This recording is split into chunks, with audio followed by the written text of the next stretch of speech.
Oi, oi! Seja bem-vinda de volta. Hoje começaremos o segundo livro da trilogia All Souls, em um novo tempo. Sombra da Noite abre como portal, um salto para 1590. Uma Londres antiga, cheia de segredos e silêncios. Se você tiver com seu livro por perto, abre comigo. Capítulo 1. Vamos ler juntas.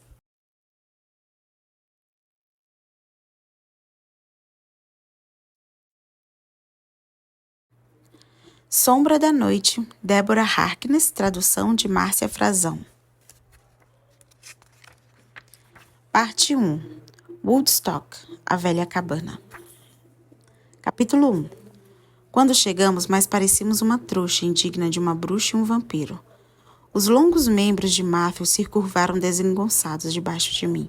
Com o impacto da aterrissagem, um livro volumoso abriu-se entre nós dois, e a pequena imagem de prata que estava na minha mão rolou pelo chão. Será que estamos no lugar certo? Perguntei e apertei os olhos, porque talvez ainda estivéssemos no celeiro de Sarah, na Nova York do século XXI, e não na Oxfordshire do século XVI. Odores desconhecidos me fizeram ver que não estávamos no meu espaço e no meu tempo de origem. O odor de mata adocicado com um toque de vela de cera de abelha se sobressaiu e me fez lembrar do verão. E ao odor de fumaça da lenha seguiu-se o crepitar de fogo dos meus ouvidos. Abra os olhos, Diana, e veja por si mesma. Os lábios delicados e gélidos de Matthew tocaram na minha face como uma pena, seguidos por uma risadinha. Os olhos da cor do mar tormentoso que me olharam de um rosto extremamente pálido só podia ser de um vampiro. As mãos percorreram meu pescoço e desceram até meus ombros. Tudo bem com você? Acabávamos de retroceder a um passado longínquo de Matthew e o meu corpo parecia prestes a se partir com qualquer lufada de vento. Eu não sentia nada parecido desde as breves sessões de viagem no tempo que fazíamos na casa da minha tia. Estou ótima, e você? Abstive-me de olhar ao redor e olhei para Matthew. Estou aliviado por estar em casa.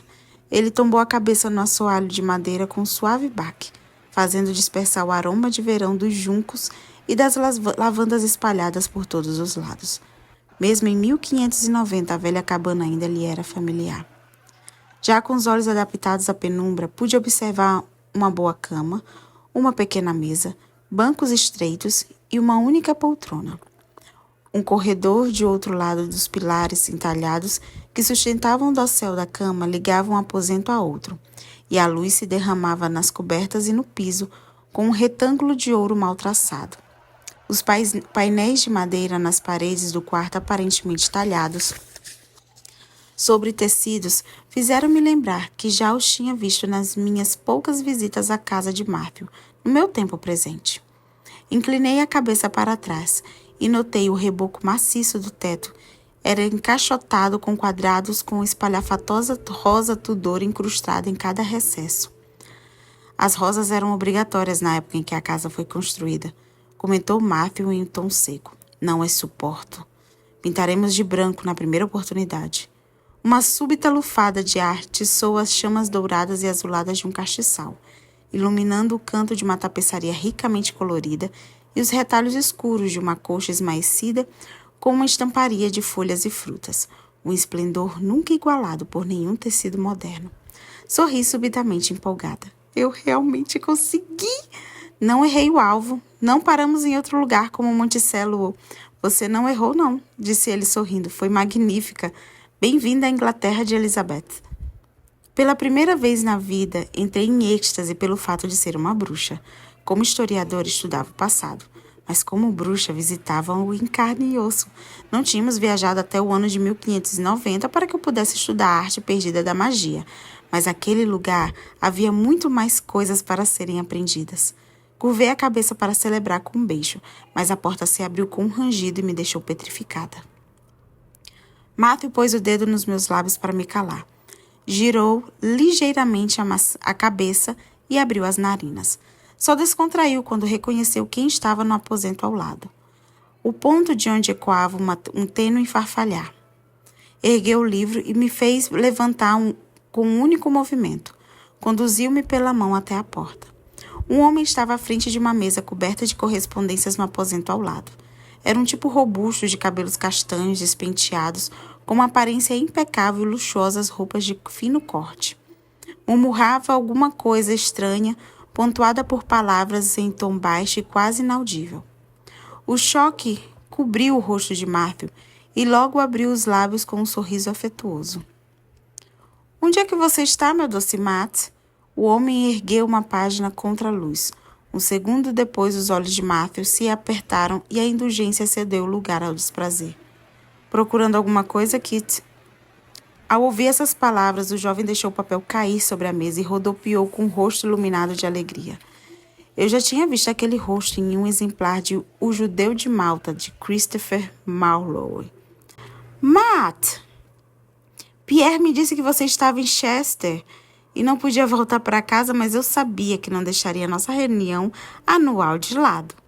As palavras me soaram familiares, mas com uma estranha cadência que me exigiu muita atenção para entendê-las. O inglês elisabetano não era muito diferente do inglês aprendido na minha escola, mas nem minha familiaridade com as peças de Shakespeare o tornava mais compreensível. Por que está sem barba? Esteve doente? Os olhos de Marlowe cintilaram quando se deram conta da minha presença, com uma intensidade que o fez parecer tão desagradável quanto qualquer outro demônio. Eu tive que me conter para não sair correndo em direção a um dos maiores dramaturgos ingleses para cumprimentá-lo e depois metralhá-lo com perguntas. Logo que o vi à frente, o pouco que sabia dele simplesmente evaporou da minha cabeça. Será que ele havia ensinado alguma peça em 1590? Que idade tinha na ocasião? Sem dúvida alguma era mais jovem do que eu e Matthew. Marlowe ainda não tinha chegado aos 30. Sorri calorosamente para ele. Onde você tirou isso daí? Ele apontou para mim com uma voz destilando desprezo. Olhei por cima dos ombros em busca de alguma obra de arte hedionda. Só havia espaço vazio. Ele se referia a mim. Meu sorriso entortou. Seja gentil, Kit, disse Matthew com uma voz carranca. Marlowe deu nos ombros. Não me importa. Sirva-se dela se for preciso antes que os outros cheguem. Se for preciso. George esteve aqui por algum tempo. Claro, comendo sua comida e lendo dos seus livros. Ainda está sem patrono, o nome dele não vale um centavo. George pode se servir de tudo que é meu, Kit. Matthew cravou os olhos no outro com um semblante inexpressível e levou nossas mãos entrelaçadas à boca. Diana, esse é meu caro amigo Christopher Marlowe. Depois da apresentação, Marlowe me observou com mais atenção. Mediu-me da cabeça aos pés com um descaso evidente e um ciúme dissimulado. Estava realmente apaixonado pelo meu marido. Já suspeitara disso em Madison, quando passei os dedos por cima da dedicatória de Marlowe para Matthew em um exemplar de O Fausto. Eu não fazia ideia de que havia um bordel em Woodstock especializado em mulheres altas. Suas prostitutas geralmente são mais delicadas e charmosas, Matthew. Essa aí é uma verdadeira amazona. E lá vai. A pouca autoestima de Diana vai pro brejo depois dessa. Disse Kit, fungando e olhando por cima dos ombros para a bagunça de papéis espalhados sobre a mesa. Segundo a velha raposa, você faria uma viagem ao norte a negócios e não para se divertir. Como encontrou tempo para desfrutar dos serviços dela? Ai, que cara grosso. É impressionante como você desperdiça carinho, Kit, balbuciou Matthew em tom de advertência. Aparentemente mais interessado na correspondência espalhada sobre a mesa, Marlowe não captou a advertência e sorriu com malícia. Matthew apertou a minha mão. Diana é o nome verdadeiro ou ela adotou para incrementar o fascínio com os clientes? Talvez com o peito desnudo e um arco e flecha dependurado aos ombros, disse Marlowe enquanto pegava uma pilha de papéis. Lembra que Bess de Blackfriars pedia para ser chamada de Afrodites antes de deixar. Diana é minha esposa. Matthew não estava mais ao meu lado e não segurava mais minha mão, e sim a gola de Marlowe. Não. O rosto de Kit expressou choque. Sim. Ou seja, ela é senhora dessa casa. Carrega o meu nome e está sob a minha proteção. Por isso, e pela nossa amizade, é claro, daqui para frente não quero ouvir nem críticas nem maledicências a respeito de minha esposa vertendo de sua boca. Remexi os dedos para reanimá-los. Na fúria, Matthew enterrara o anel do terceiro dedo na minha mão esquerda em minha pele, deixando uma marca vermelha. Embora sem facetas, o diamante do centro atraía o calor do fogo. Esse anel de diamante tinha sido presenteado inesperadamente por Isabu, a mãe de Martel, que na ocasião fez repetir as palavras da velha cerimônia de casamento e enfiá-lo no meu dedo. Isso se dera hora antes, ou séculos atrás. 2 vampiros entraram na sala, acompanhados de um tinir de pratos. Um homem esguio, de cabelos e olhos negros, com um rosto inexpressivo e uma pele da cor de avelã fustigada pelo tempo. Segurava uma jarra de vinho e uma taça com haste em formato de golfinho, que se equilibrava sobre uma cauda. O outro vampiro era uma mulher ossuda, que carregava uma bandeja de pão e vinho. Milord, o senhor voltou, disse o homem com ar confuso. Estranhamente, o sotaque francês facilitou a compreensão da frase. Na quinta-feira, um mensageiro disse: mudei de planos, Pierre. Martha se voltou para a mulher. Françoise, minha esposa perdeu todos os pertences durante a viagem e as roupas ficaram tão sujas que tive que queimá-las. Ele mentiu com a maior cara de pau. Nem os vampiros nem Kit pareceram convencidos. Sua esposa? Repetiu François, cujo sotaque era parecido com o de Pierre. Mas ela é uma boa sangue quente. Martha terminou a frase e tirou a taça da bandeja. Diga ao Charles que temos outra boca para alimentar. Diana não tem passado muito bem e o médico aconselhou que se alimentasse de carne fresca e peixe. Alguém terá que ir até o mercado, Pierre. Pierre pestanejou. Sim, milord. E ela vai precisar de alguma coisa para vestir, observou François, olhando-me de cima para baixo. Martha sentiu com a cabeça e a mulher sumiu de vista seguindo por Pierre. O que houve com seu cabelo? Martha segurou um cacho ruivo como se fosse um morango. Oh, não, murmurei, erguendo as mãos. Meu cabelo liso e louro à altura dos ombros tinha se transformado em cachos dourados, com tons avermelhados à altura da cintura. Nos tempos de colégio, quando encenei Ofélia, personagem de Hamlet, isso também tinha acontecido com meu cabelo. A mudança de cor e o crescimento abrupto e desnaturado não era um bom sinal. A bruxa despertara de dentro de mim durante nossa viagem ao passado. Não havia outra explicação para essa nova manifestação de magia. De um lado, os vampiros farejaram a adrenalina da súbita onda de ansiedade, que seguiu uma tomada de consciência ao mesmo tempo que se ouvira a música executada pelo meu sangue. E do outro, o demônio Kit sentiu a elevação da minha energia de bruxa. Pela tumba de Cristo! O sorriso de Marlowe se impregnou de malícia. Você trouxe uma bruxa para casa? Que mal ela fez? Deixe para lá, Kit, isso não é da sua conta.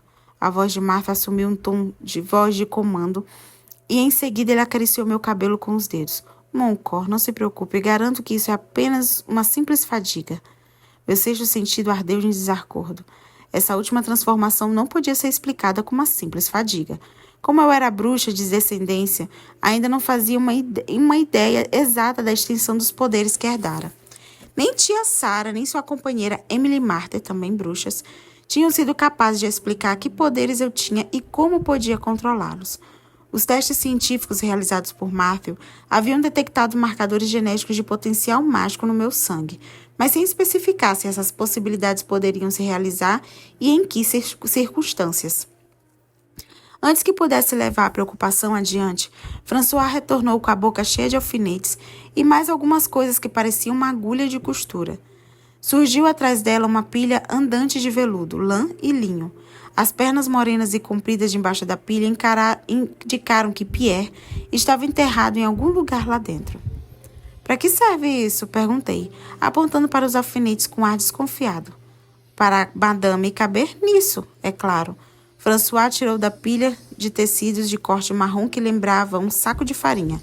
Claro que o tecido não me pareceu uma escolha agradável, mas meus parcos conhecimentos da moda elisabetana me deixaram à mercê dela. Vá lá para baixo, que é seu lugar, Kit, disse Martha para o amigo. Logo estaremos juntos. E trate de segurar a língua. Essa história é minha e não sua. Eu é que devo contá-la. Se quer assim, tudo bem, Martha. Marlowe puxou a bainha do gibão, cor de amora, para parecer indiferente, mas foi traído pelo tremor das mãos e fez uma pequena reverência com ar zombeteiro. Esse movimento compacto reconhecia o comando de Matthew e, ao mesmo tempo, o boicotava. Depois que o demônio se retirou, François pôs o saco em cima de um banco e andou em círculos em volta de mim para me estudar e estabelecer uma linha de ataque mais favorável ao meu corpo.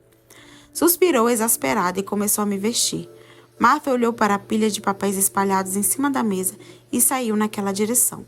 Fixou os olhos na pequena caligrafia por um pacote retangular impecável dobrado e selado com uma gota de cera rosada e o abriu. Dieu! Eu me esqueci disso. Pierre! Milord! Soou uma voz abafada nas profundezas do tecido. Largue isso e me fale sobre essa última reclamação da Lady Cromwell. O tratamento de Matthew para Pierre e François era um misto de familiaridade e autoridade. Pensei comigo que precisaria de um bom tempo para dominar a arte de tratar os serviçais dessa maneira. Os dois começaram a cochichar perto da lareira, enquanto eu era enrolada, alfinetada e amarrada para me tornar apresentável. François resmungou alguma coisa sobre o meu brinco desemparelhado, uma peça de ouro finalmente traçando o que pertencera a Isabeau. Esse brinco era um dos itens que nos tinham feito optar por uma viagem até aquele tempo passado em particular. Os outros eram um exemplar do Fausto, que estava com Matthew, e a pequena estatueta de Diana. François remexeu no baú, que estava por perto, e encontrou um par de brincos. Com o problema das joias resolvido, ela me fez vestir meias grossas até o joelho e fixou-as com fitas vermelhas. Acho que estou pronta, eu disse já ansiosa para descer a escada e começar a visita do século XVI. A leitura de livros sobre o passado não se igualava a vivenciá-lo, como pude comprovar no meu breve colíquio com François e com o curso intensivo que fiz sobre o vestuário do período. Martha inspecionou minha aparência. Isso vai funcionar por enquanto. Ela terá que fazer algo mais com essa aparência modesta e nada memorável, comentou François, exatamente como uma bruxa deve parecer dentro desta casa. Martha ignorou as palavras de François e se dirigiu a mim. Diana, economize as palavras quando descermos. Embora Kit seja um demônio e George saiba que eu sou um vampiro, as criaturas de mente aberta também desconfiam de tudo que é novo e diferente. Lá embaixo, no grande saguão, encontramos George, o amigo de Matthew, sem tostão e sem patrocínio, e torci para que tivéssemos uma típica noite elisabetana. Essa mulher está falando inglês? George engasgou, erguendo os óculos redondos que lhe ampliaram os olhos azuis até se parecerem com os de um sapo. Pousou a outra mão no quadril e fez uma pose igual à outra que já tinha visto retratada em uma miniatura no Museu de Victoria e Albert. É que ela vive em Chester, disse Matthew de imediato. George pareceu cético. Pelo visto, nem os selvagens da norte da Inglaterra podiam ser responsabilizados pelo meu péssimo sotaque. O de Matthew era suave e combinava melhor com a cadência e o timbre da época, mas o meu permanecia resolutantemente moderno e americano. Ela é uma bruxa, corrigiu Kit, tomando um gole de vinho. Verdade? George me analisou com um interesse renovado. Nenhum sinal indicou que aquele homem era o demônio, nem o formigamento provocado pelas bruxas, nem o congelamento provocado pelo olhar dos vampiros. George era apenas um sangue quente comum, o humano que aparentava meia-idade e cansaço, como se já bastante maltratado pela vida. Acontece, Matthew, que nem você nem Kit gostam de bruxas. Aliás, você sempre me desencorajou a me debruçar sobre o tema. Uma vez me sentei para escrever um poema sobre Hécate e você disse: mas gosto dessa. Gosto tanto que casei com ela. Matthew interrompeu e beijou-me na boca para convencê-lo. Casado com ela? George desviou os olhos para Kit pigarreando. Então, há duas alegrias inesperadas para celebrar. Você não se atrasou por causa dos negócios, como pensou Pierre, e retornou com uma esposa. Minhas congratulações. Reprimi o riso com um tom solene que me fez lembrar um discurso de formatura. Ele fez uma mensura para mim e retribuí. Eu sou George Chapman, senhora Hawthorne. O nome me era familiar. Vasculhei o desorganizado conhecimento estocado no meu cérebro de historiadora. Chapman não era alquimista, minha especialidade era essa, e o nome dele não se encontrava nos espaços devotados ao tema. Talvez também fosse escritor, como Marlowe, mas não consegui me lembrar de nenhuma obra dele. Após as apresentações, Matthew sentou-se à lareira junto aos convidados por alguns minutos. Falaram de política e George se esforçou para me incluir nas conversas com perguntas sobre as condições das estradas e do tempo. Falei o mínimo possível, enquanto observava os gestos e as palavras em voga que me ajudariam a passar por uma elisabetana. Encantado pela minha atenção, Jorge me recompensou com longa dissertação de suas últimas experiências literárias. Mas Kitty não gostava de ser relegada a segundo plano e interrompeu a palestra de Jorge para oferecer uma leitura de sua última versão de Fausto. Servirá como ensaio entre amigos, disse o demônio, com um brilho nos olhos, antes da verdadeira apresentação, que será mais tarde. Agora não, Kitty. Já passa da meia-noite e Diana está cansada da viagem, disse Martha, ajudando-me a ficar em pé. Kitty cavou os olhos em nós enquanto nos retirávamos da sala. Sabia que escondíamos algo. Já tinha dito uma frase um tanto estranha quando me aventurei a entrar na conversa. E também se mostrara pensativo, quando Matthew não conseguiu se lembrar do lugar onde guardara o aluade dele.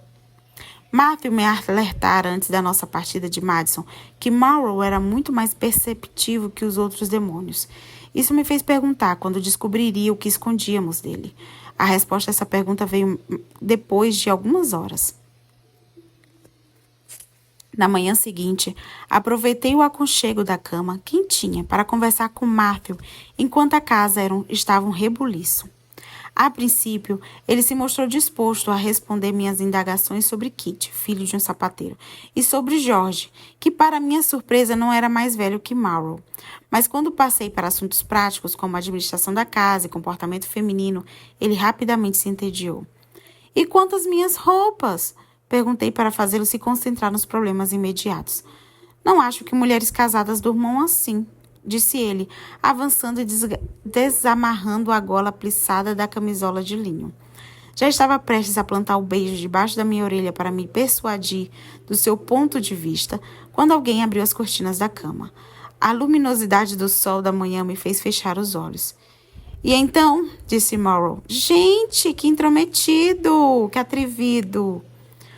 Um segundo demônio moreno espiou por cima dos ombros de Marrow. Parecia um vibrante leprechaun de constituição franzina e queixo pontudo acentuado por uma barba avermelhada. Pela aparência, fazia semanas que o cabelo dele não via um pente. Fechei a frente da camisola um tanto constrangida pela transparência e porque não vestia roupas íntimas. "Kitty, você viu os desenhos do mestre Wine de Roanoke? Essa bruxa não me parece com os nativos da Virgínia", disse o demônio desconhecido com um ar desapontado. Levou algum tempo para reparar que Matthew o encarava. "Ora, bom dia, Matthew. Posso pedir emprestado o seu instrumento de medição? Prometo que dessa vez não levarei para o rio." Matthew encostou a testa no meu ombro, fechou os olhos e gemeu. "Ela deve ser do Novo Mundo, ou da África." Marrow se recusou a dizer meu nome. "Ela nem é de Chester, nem da Escócia, nem da Irlanda, nem de Gales, nem da França, nem do Império. E não acho que seja alemã ou espanhola." "Bom dia para você também, Tom. Existe alguma razão pela qual vocês estejam discutindo o lugar de origem de Diana aqui na minha cama?" Martha amarrou as fitas da minha camisola. "É bom que fique deitado, ainda mais se esteve fora de si por conta da malária. Kitty acha que você se casou com uma bruxa durante uma crise de febre. Já não haveria outra explicação para tanta imprudência." Tom agitou seu estilo demoníaco e respondeu à indagação de Matthew sem dificuldade. "As estradas estão secas e nós chegamos algumas horas atrás. E o vinho já está quase acabando", reclamou Marrow. "Nós? Havia outros mais? A velha cabana já estava lotada." "Fora! Madame precisa se lavar antes de receber os convidados." François entrou no quarto com uma bacia de água quente nas mãos e Pierre à estreira. Como sempre. "Aconteceu alguma coisa importante?" perguntou Jorge do lado oposto das cortinas. Entrou no quarto sem fazer cerimônia, frustrando a intenção de François de colocá-los para fora. "Lord de Northumberland está sozinho no saguão da entrada. Eu nunca o trataria desse modo se fosse meu patrono. Hal está lendo um tratado sobre a construção de uma balança que recebi de um matemático de Pisa. Isso o satisfaz plenamente", retrucou Tom, em tom cortante, sentando-se à beira da cama. Fiquei entusiasmada quando me dei conta de que a pessoa a quem ele se referia era Galileu. Em 1590, Galileu era um professor recém-chegado à Universidade de Pisa. Sua obra sobre a balança ainda não tinha sido publicada. Tom, Lord de Northumberland. Alguém que tinha se correspondido com Galileu. Fiquei boquiaberta de admiração. O demônio empoleirado na coberta da cama era Thomas Harriot. François está certa. "Fora!" Todos vocês, disse Matthew com um tom tão cortante quanto o de Tom. E o que dizemos a Hal? Perguntou Kitty com um olhar significativo em minha direção. Que eu já vou descer, respondeu Matthew, rolando na cama e me puxando para mais perto. Esperei que os amigos de Matthew saíssem do quarto para esmurrá-lo no peito. Por que você fez isso? Ele gemeu fingindo que tinha doído, mas só consegui machucar meu próprio punho. Por que você não me disse quem eram os seus amigos? Apoiei de costas sobre os cotovelos e olhei fixamente para ele. O grande dramaturgo Christopher Marlowe, George Chapman, poeta e erudito, Thomas Harriot, matemático e astrônomo, se bem me lembro, e o Conde Mago está esperando lá embaixo. Não consigo me lembrar de quando Henry ganhou esse apelido, mas até agora ninguém o chama assim. Matthew pareceu se divertir comigo, e isso me deixou ainda mais furiosa. Só precisamos de Sir Walter Raleigh para que toda a escola da noite esteja na casa. Thomas Harriot, Christopher Marlowe, George Chapman, Walter Raleigh e, quando mencionei o lendário grupo de filósofos e livres pensadores radicais, Matthew desviou os olhos para a janela. Quem é você agora, Matthew? Não me passara pela cabeça lhe fazer essa pergunta antes de partirmos. Matthew Roydon, respondeu, e inclinou a cabeça como se estivéssemos sendo apresentados naquele momento. Amigo dos poetas. Os historiadores não sabem quase nada a seu respeito. Eu disse impressionada. Matthew Roydon era uma figura sombria associada à misteriosa escola da noite. Está surpresa agora que já sabe quem é Matthew Roydon de verdade? Ele arqueou a sobrancelha negra. Ora, estou surpresa para uma vida inteira. Você devia ter me avisado antes de me jogar no meio disso tudo. E o que você faria antes de partirmos? Mal tivemos tempo de nos vestir, muito menos de fazer pesquisas. Ele saiu da cama. Nosso tempo de privacidade tinha sido lamentavelmente breve. Não há outro motivo para se preocupar. Eles são homens comuns, Diana. A despeito do que Matthew afirmou, eles não eram comuns. Além de ter opiniões heréticas, a escola da noite zombava da corte corrupta da rainha Elizabeth e ridicularizava as pretensões intelectuais da igreja e da universidade. Loucura, perversão e perigo. Isso descreveria bem o grupo. Não tínhamos participado de uma aprazível reunião de amigos na noite de Halloween. Tínhamos caído no meio de um vespeiro de intrigas elisabetanas. Deixando de lado quão imprudentes possam ser os seus amigos, não espere que eu não fique impressionada ao ser apresentada para pessoas que estudei a vida inteira, eu disse. Thomas Harriot é um dos astrônomos mais famosos dessa época. Seu amigo Henry Percy é um alquimista. Pierre, que certamente conhecia os sintomas de mulheres estressadas, rapidamente estendeu com uma calça preta para que meu marido estivesse com as pernas protegidas quando a minha raiva irrompesse. E ainda Walter e Tom. Matthew ignorou a oferta da calça e esticou o queixo. Kitty também se aventurava, mas sem êxito. Trate de não comentar o que sabe sobre eles. De qualquer forma, seria errado. E também seja cuidadosa com os rótulos modernos. Acrescentou e finalmente vestiu a calça. Há muito que Will anseia pela escola da noite, como se para dar um soco em Kitty. Não estou nem aí para que o William Shakespeare fez ou esteja fazendo ou fará no futuro, desde que não esteja no grão-sagão junto com o conde de Northumberland, retruquei enquanto saía da cama. Claro que Will não está lá embaixo. Matthew sacudiu a mão em descrédito. Walter não aprova a métrica dele e Kitty o considera um embusteiro, um ladrão. Ainda bem, isso é um alívio. O que planeja contar para eles a meu respeito? Marlowe já sabe que estamos escondendo alguma coisa. Os olhos cinza esverdeados de Matthew se encontraram com os meus. A verdade, talvez. Que você é uma caminhante do tempo e uma bruxa do novo mundo. A verdade, repeti secamente. Pierre ouviu tudo sem demonstrar reação. Matthew ignorou como se ele fosse invisível, e me perguntei se ficaríamos ali até que me esquecesse da presença dele.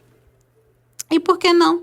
Tom anotará cada palavra que você disser, para compará-las com as anotações que já fez sobre a língua algonquiana. Fora isso, ninguém prestará muita atenção. Matthew estava mais preocupado com as roupas do que as reações dos amigos. François chegou acompanhada de 2 jovens humanas carregadas de roupas limpas. Apontou para minha camisola e me enfiei atrás da coluna da cama para me despir. Agradeci pelos meus anos em vestuários que tinham varrido meus escrúpulos de trocar roupa na frente de estranhos e puxei a camisola pelos quadris a fim de tirá-la pela cabeça. Kitty vai prestar muita atenção. Ele está preocupado, procurando uma razão para não gostar de mim, e isso lhe dará muitas razões. Ele não será um problema, disse Matthew confidencialmente. Marrow é seu amigo ou seu fantoche? Mundu! A expressão soou horrorizada e abafada, enquanto acabava de tirar a minha camisola.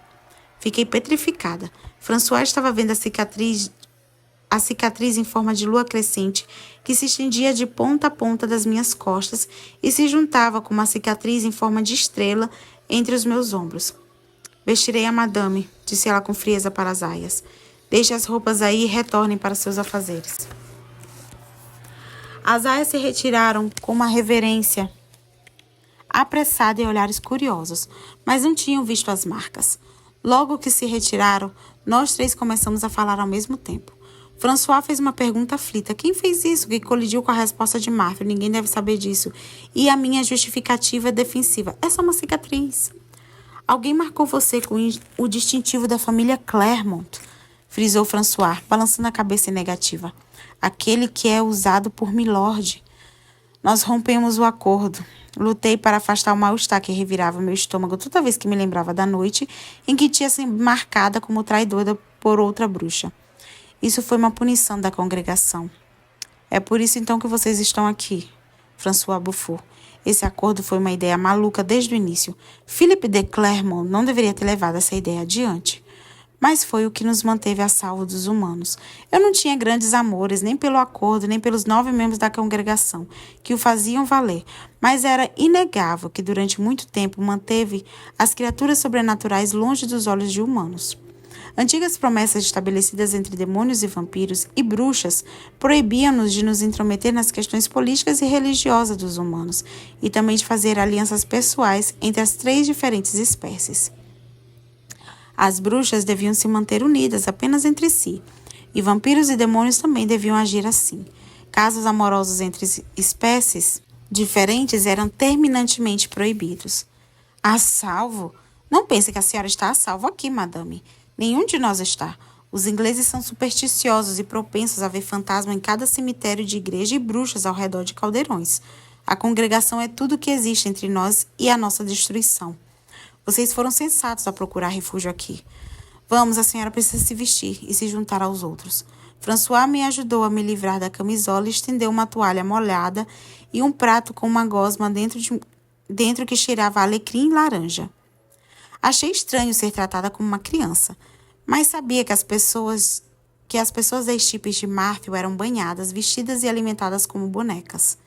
Pierre estendeu para Matthew uma taça que continha um líquido escuro demais para ser vinho.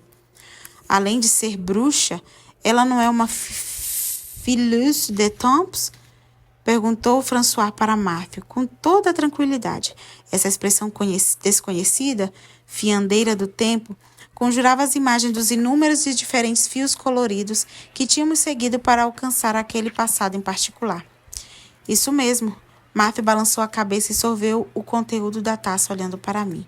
Mas se ela veio de outro tempo, isso significa... François regalou os olhos enquanto pensava. Matthew devia soar e se comportar de outra maneira. Ela suspeitava de que não seja o mesmo Matthew, pensei alarmada. Para nós é suficiente saber que ela está sob a proteção de Milord, disse Pierre abruptamente em tom de aviso. Estendeu uma adaga para Matthew. Isso significa que não é importante. Significa que a amo e que ela me ama. Matthew olhou fixamente para os criados. Não importa o que eu diga para os outros. Esta é a verdade, entenderam? Sim. Disse Pierre com um tom que sugeria o contrário. Matthew lançou um olhar inquisitivo para François, que por sua vez balançou a cabeça sem dizer nada. Ela retomou a tarefa de me aprontar e me enrolou numa toalha de linho grossa.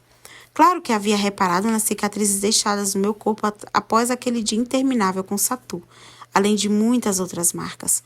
Mas não fez mais perguntas e me acomodou numa poltrona perto da lareira para pentear meu cabelo.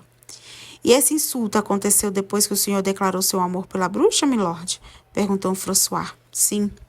Matthew pôs a adaga à cintura. Então, ela não foi marcada por um manjang-sang, murmurou Pierre, utilizando a palavra antiga occitana para vampiro, comedor de sangue. Ninguém se arriscaria à raiva dos Clermont. Não, foi outra bruxa. A afirmação me fez tremer, mesmo abrigada do ar frio.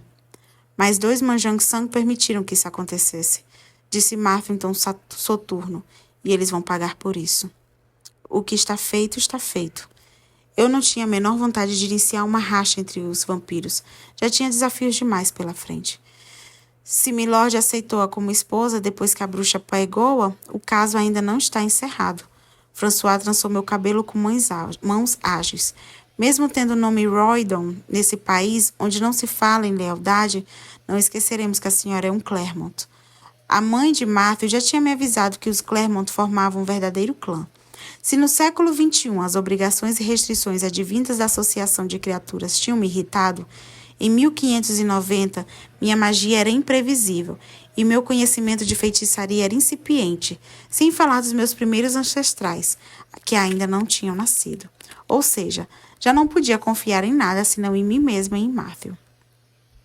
Já se foram os tempos em que nossas intenções em relação a cada um de nós era bem conhecida. Mas não quero mais problemas agora. Olhei para o anel de Zabu e passei o polegar pelo aro. De repente, a esperança de que passaríamos despercebidos na multidão naquele tempo passado me pareceu ingênua. Olhei ao redor. E isso? Só estamos aqui por 2 razões, Diana. Encontrar um mestre para você e, se possível, localizar aquele manuscrito. O misterioso manuscrito Ashmole 782 é o que nos tinha aproximado. Passara muito tempo enterrado em segurança entre milhões de livros na Biblioteca Bodleiana de Oxford, no início do século XXI. Jamais me passaria pela cabeça que a simples ação de preencher um cartão de requisição do manuscrito desativaria um intricado feitiço que amarrara as estantes e que o mesmo feitiço se reativaria no momento em que o devolvi. Assim como não se passaria pela cabeça que se revelariam os muitos segredos a respeito de bruxas, vampiros e demônios contidos em páginas. Foi Matthew que achou mais sensato localizar o Ashmole 782 no passado, sem tentar desamarrar o feitiço pela segunda vez no mundo moderno. Esta será sua casa até a hora de voltarmos, acrescentou ele para me dar confiança. A sólida mobília do aposento me era familiar de museus e catálogos de leiloeiros, mas a velha cabana nunca seria como lá. Passei a mão na grossa toalha de linho, tão diferente das velhas toalhas de Sarah e Emily, já rotas depois de tantas lavagens. Soaram vozes do outro aposento, com uma cadência inimaginável para ouvidos modernos, inclusive para historiadores, mas o passado era nossa única opção. Em nossos últimos dias em Madison, outros vampiros tinham deixado claro que estavam à nossa caça quando quase mataram Matthew. Se o resto do nosso plano estava funcionando, passar por uma autêntica mulher elisabetana teria que ser uma prioridade para mim. É admirável mundo novo, a citação de Tempestade de Shakespeare, 2 décadas antes de ser escrita, era uma grosseira violação da minha parte, mas amanhã estava ficando difícil. Para ti, isso é novo, acrescentou Matthew. Já está pronta para encarar seu problema? Claro que estou, já me vesti, empinei os ombros e me levantei da cadeira. Como se cumprimenta um conde? E assim termina o primeiro capítulo. A sensação que fica é ansiedade. Próximo vídeo seguiremos com Diana tentando encaixar num tempo que não é dela, mas talvez seja mais parecido com ela do que ela gostaria. Até lá! Não esqueça de deixar o seu like, se inscrever no canal e ativar o sininho para não perder nenhum capítulo que este livro promete. Beijos! Até lá!